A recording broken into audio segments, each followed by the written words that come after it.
morning. We are here at Cebu City Sports Complex. Mag-jogging kami. Kami nasa right. Era Hoods. Pila bayad. Magkano na sa si Ray Kwai? 15. Tulo. Oh. Dito muna kami. Mag-jogging kami dito. Ano na lang ano. Okay, 20. So, alam nyo guys, dito yun nag-held ang kwan, palarong pambansa. So, para din kaming nasa palaro. No? Palaro na diya. Yan. Anong masasabi mo sa Rick? Palaro ka diya. Kahit sa mga viewers namin dyan sa buong mundo, nandito na kami sa Abiliana Sports Complex. So, yun. Hiking lang kami. Right.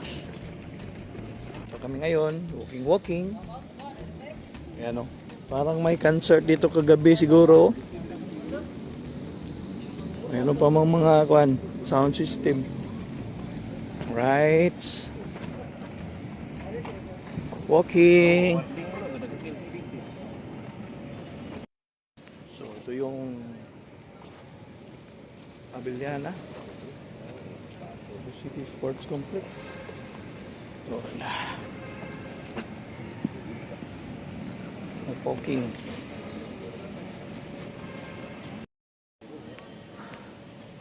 Kami ng grandstand. Right.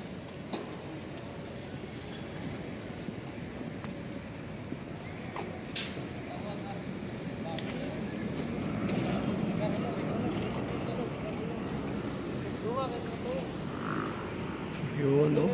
Maraming nagja-jogging. So, guys, nung palarong pambansa ko, dito yun si si Dundun Hontiveros ng torch, light ng torch dyan. Yan. Kasi nung last July, dito held na itong binyo ng palarong pambansa dito sa Cebu City. Yun, no? Yan. Kalaki ng lead wall dito sa Cebu City Sports Complex. Yan, no? Tayo. Right. On.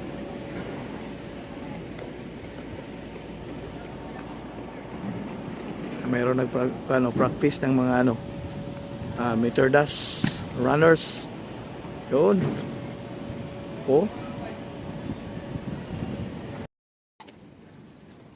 So yun, no, mayroon namang isang lead wall. Dalawang lead wall, isa. Tapos yun, dalawa.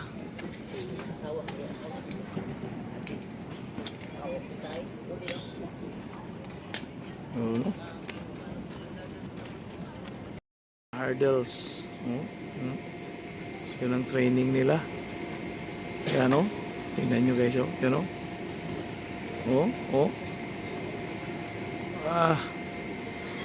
Yung babae, ganda tingnan.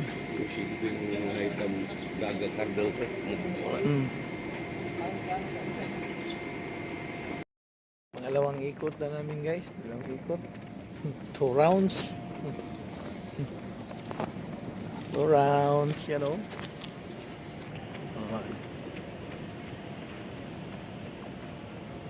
Iba, ilang round kaya yan. Amin, dalawa pa. Uy. Walking time.